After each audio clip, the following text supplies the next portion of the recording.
Okay, y'all, so let's talk about something that's increasing and some people are dying from it. There are a lot of cases in Florida, but there are other places like Louisiana where, excuse me, this is happening also. All right. So there's an increase in the flesh-eating bacteria, which its correct scientific name is Vibrio vulnificus. And it is a bacteria that is a flesh-eating bacteria, and it has to have an open area in your skin in order to get access to your bloodstream and cause, you know, tissue death or necrosis of your tissue.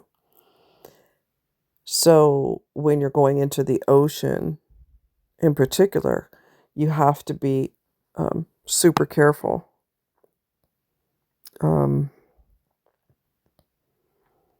not sure if it's just the ocean, but they are talking about how oceans are getting warmer and that is increasing the amount of this type of bacteria in the water.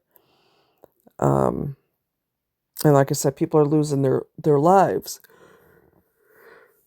behind it. And if you have a cut and you're going to be in the water, it's better for you to wear boots. If you're, you've got a cut on your foot, your ankle, your lower leg, or whatever the case is, but you still want to walk in the water, or you want to wade because you're fishing, or, you just want to walk around the water just because.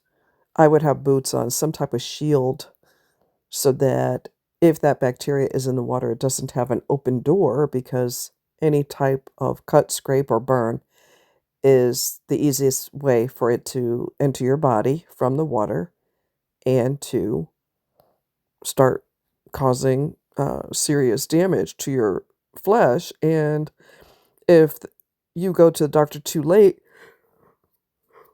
or your body doesn't respond to uh, what doesn't respond to medication, then antibiotics, then that part of your body may have to be amputated. So you have to take this very seriously, because this is potentially, obviously, life altering and in some cases fatal. So this person was in New Orleans. He's 77 years old, and he died from having a flesh-eating bacteria. He scraped his leg on the boat trailer. Okay, so he had a cut, which is an open door for this bacteria. Basil Kennedy's daughter said he scraped his leg on his boat trailer. Excuse me, guys. In Bay, St. Louis, early this month. He cleaned and bandaged it and thought nothing more of it.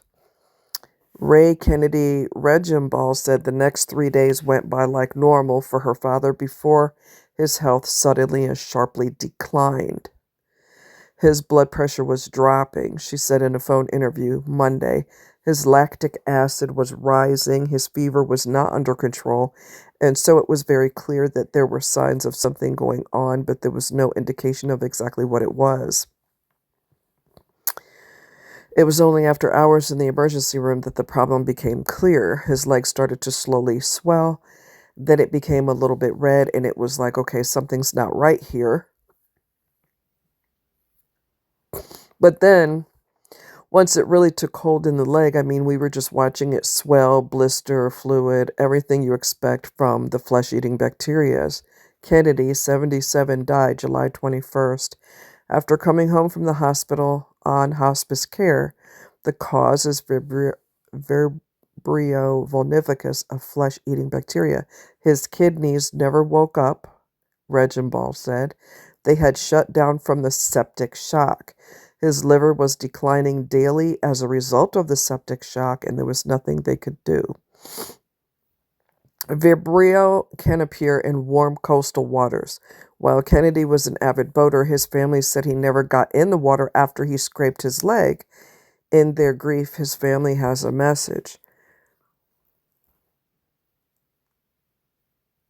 There doesn't need to be a fear of the water, Regimball said. There really needs to be an education and an understanding of how to be prepared for a situation where you may be exposed or there's a potential risk.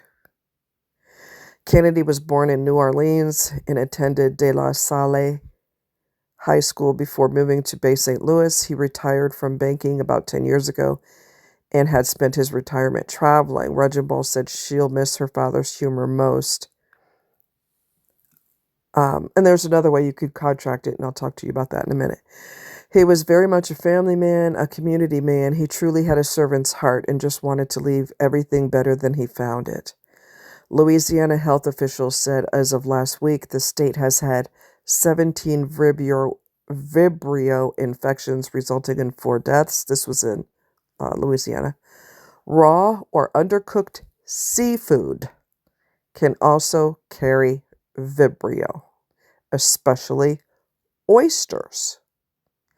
The bacteria are most concentrated in coastal waters between May and October. Okay? If you survive it, but they don't get it early enough, then amputation is a strong possibility. And you don't want that, right? You just don't want that. So I strongly suggest you be very, very careful. Like I said, if you have to wade in the in the water, but you got to cut, wear boots. Don't eat anything raw from the ocean, especially oysters, because your mouth is an open door for this nasty thing to get in there. And it's gross. It looks like these long tubular things. They're just nasty. They're creatures, basically. Bacteria are creatures. I mean, we make it sound clinical, like, oh, bacterial. Mm-hmm. They're creatures. And they're getting inside your body and wreaking havoc. So you got to be super, super duper careful. It's not worth losing a limb for or losing your life. You just got to be careful. Like I said, you don't have to get in the water. You can get it from oysters.